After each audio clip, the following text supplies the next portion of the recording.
too many children.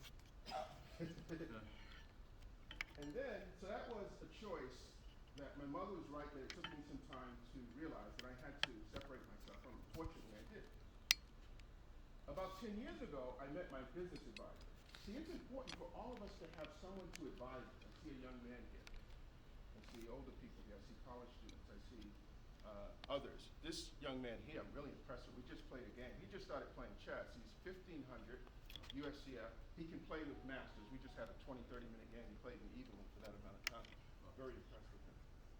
But it's all about critical thinking. So I'm going to show you a game that I've had many times. And I've beaten even, in this case, it was Stuart Feeney. You may know him. He was from Providence, Rhode Island. He's now in college. But he was 12 years of age. Stuart Feeney. Oh, yeah. Stuart Feeney. He was a national champion. Yes, yes. So this happened when he was about 12, so about, I don't know, 10 or 15 years ago. You say, why do I remember the game? Because I've had it many, many times online. And the reason why is these are all natural moves that's going to occur. I like to play the collie. So that's what I did. So no real critical thinking going on yet.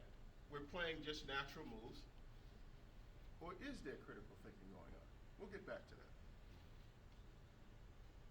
So in the beginning, it's very symmetrical, nothing really happening. We do what I like to tell my students to do, deck, D-E-C-K. Develop your pieces, control the center, castle your king. D-E-C-K. Very simple, right? We use acronyms to help our kids remember stuff. Just like the Army. Yes. So now I play rook E1. Of course, I want to play E4. That's the key move in the collie. And now he plays what I consider to be the losing move. You're going to say, what? What are you talking about, Mr. Times? That's my name, Lawyer Times, T-I-M-E-S. Believe it or not, sounds like a walking newspaper, right? A man for the time. A man for the time. So anyways, he plays C6. There's no reason to play C6. In chess, in the opening of the game, time is very important. It's one of the 7 elements that we talk about in chess. If you want to find out the other 6, look at my website, Future Chess Masters. Anyways, he plays C6. He's wasting time because there's no reason to play that. Maybe C5 was better. So now I break. And now, all of these are very natural moves. I'm sure if I asked all of you here, you would do the same thing. Wayne, tournament director, said, yeah, I would take. Now the question is, how do you take here? Of course, the question is knight or bishop. You're not going to take with the rook. The reason why I took with the knight is I want to keep my long-range bishop, right? I'm thinking about, I got ideas of mating already. He takes, very natural. Now here's where the real critical thinking came in. Not at the board, but at home. I've seen this position before. I've studied this position. This move is my own creation. You probably won't find this if you look in the chess database, but the computer loves it. Critical thinking has to happen before the event, not during, correct? Because what critical thinking is thinking about tomorrow, today. Very few people do it. Rook E4. Very natural move. Now, of course, I could meekly bring the rook back, or I could do as James Therese would do and go after it. And I went after it. So now I have a real threat, H7. Now, Wayne said the most natural move, which Stuart Feeney made, H6. You got to stop this stuff. He does it. Now, here's where you have to know where to get a piece to we call it a sacrifice, right? But to get it out of your life. The bishop takes the pawn. Now, of course, he takes back. And the question is, do I just take the pawn? Now, here's where the right questions, if you learn to ask the right questions, even today, you will win a game you weren't supposed to win. The right question is, what piece of mine do I want to get into the action? What piece do I want to invite into the party? Someone tell me. Right now, the rook is in the party, the bishop's in the party, the knight's in the party.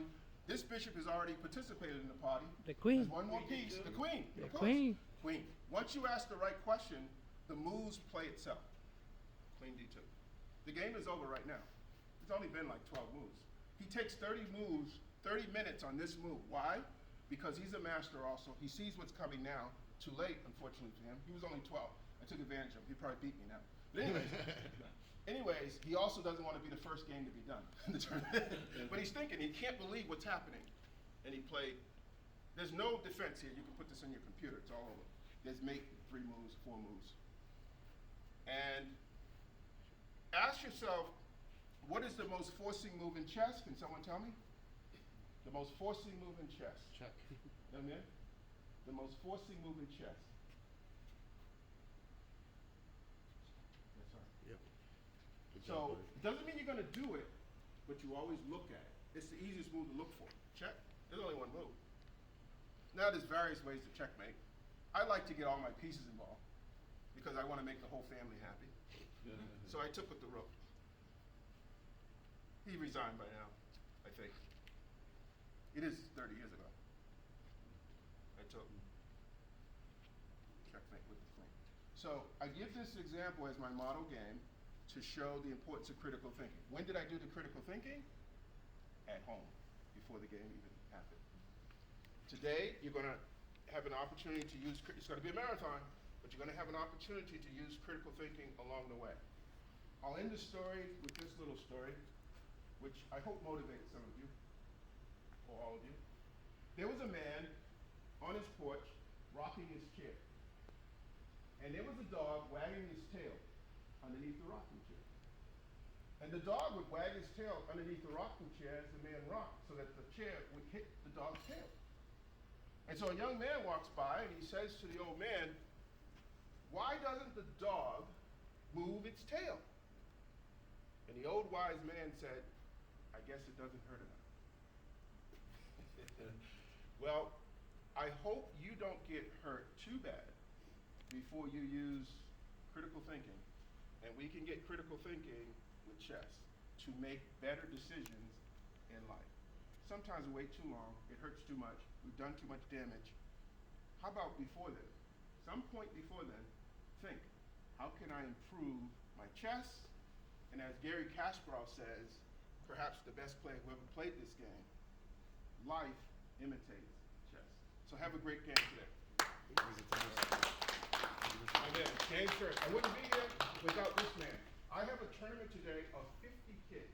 Our tournaments average 40, 50 kids in Burlington. But I promised Mr. Therese that I would be here to see this event. And so I made sure I was here. But it's all because of here. I want you guys to really support what he's doing. He has used chess to improve his life. He has been through wars, he's seen traumatic events, and he's changing his life and changing others through chess. And I'm impressed. I appreciate it. I'm always here for you. All right? You're very welcome. Let's have some good chess today.